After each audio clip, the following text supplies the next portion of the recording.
नमस्कार दोस्तों, स्वागत है आप सभी का आपके अपने YouTube चैनल पर।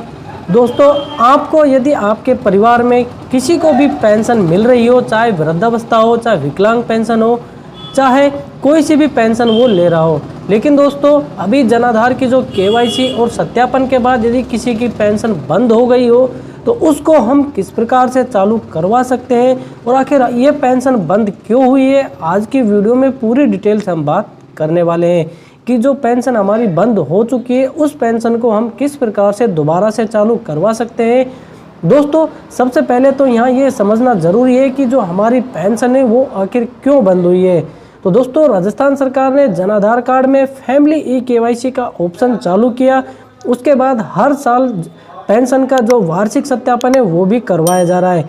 जैसे ही नवंबर के महीने में वार्षिक सत्यापन करवाए गए तो किसी का भी डाटा मैच नहीं हुआ, किसी के PPO में डाटा गलत होने की वजह से और उसके जो आधार कार्ड और जन आधार कार्ड में डाटा सेम होने की वजह से तो उनका जो डाटा है वो PPO में मैच नहीं हुआ। इस वजह से उनका पेंशन का वार्षिक सत्यापन भी नहीं हो पाया। अब ऐसे में दोस्तों, जिन किसी साथी ने पेंशन का सत्यापन कराया और उनकी जन आधार कार्ड में डेट ऑफ बर्थ कम है या पेंशन योजना के अनुसार नहीं है तो उन साथियों की पेंशन बंद हो चुकी है।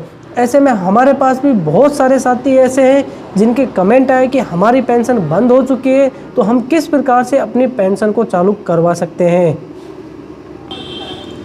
दोस्तों, यदि आपकी भी पेंशन आपके गलत डॉक्यूमेंट की वजह से बंद हो गई है, मान लो कि आपकी डेट ऑफ बर्थ आपकी पेंशन योजना के अनुसार है और आपको पेंशन मिलना बंद हो चुकी है क्योंकि आपके जन आधार कार्ड में गलत डेट ऑफ बर्थ अपडेट होने की वजह से, तो दोस्तों आप अपने सबसे पहले तो जो भी अपने KYC करवाई उसको देखें, साथ साथ में अपना आधार कार्ड, जन आधार कार्ड, ये सारी चीज़ें चेक करें कि आपकी डेट ऑफ बर्थ या आपकी उम्र कितनी हो रही है, पेंशन योजना के अनुसार है या नहीं है। अगर नहीं है तो सबसे पहले आपको ये करेक्शन करवाना होगा। करेक्शन करवाने के बाद दोस्तों आप जन आधार कार्ड में दोबारा से KYC का भी ऑप्शन चालू कर दिया है। यदि आपकी एज उस हिसाब से नहीं हो पा रही है तो आप अपने आधार को सही करवाएं, उसके बाद KYC करें। KYC होने के बाद आपका सत्यापन हो जाएगा। उसके बाद दोस्तों आपको जो आपका पेंशन ऑफिस लगता है वहाँ पे एक लिखित में सूचना देनी होगी, आपको एप्लीकेशन लगाना होगा कि ऐसे हमारे पहले सत्यापन या जो हमारी KYC में पेंशन बंद हो गई है, हमारे डॉक्यूमेंट सभी सही है। उसके बाद आपका पेंशन ऑफिस से उस एप्लीकेशन को आगे फॉरवर्ड किया जाएगा। यदि वास्तव में आपकी एज आपकी जो पेंशन के अनुसार है तो आपकी पेंशन को दोबारा से चालू कर दिया जाएगा। लेकिन दोस्तों ध्यान रखें कि आपके जो सारे डॉक्यूमेंट है उसमें पेंशन योजना के अनुसार आपकी एज और आपकी क्राइटेरिया होना ज़रूरी है।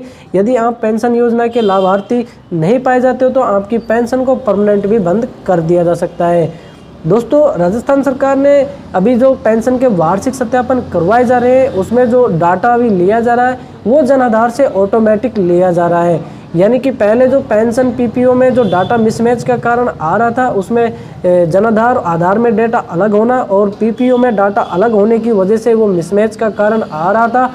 तो इसी वजह से सरकार ने बोला कि जन आधार से जो डाटा आपका ऑटोमेटिक लिया जाएगा।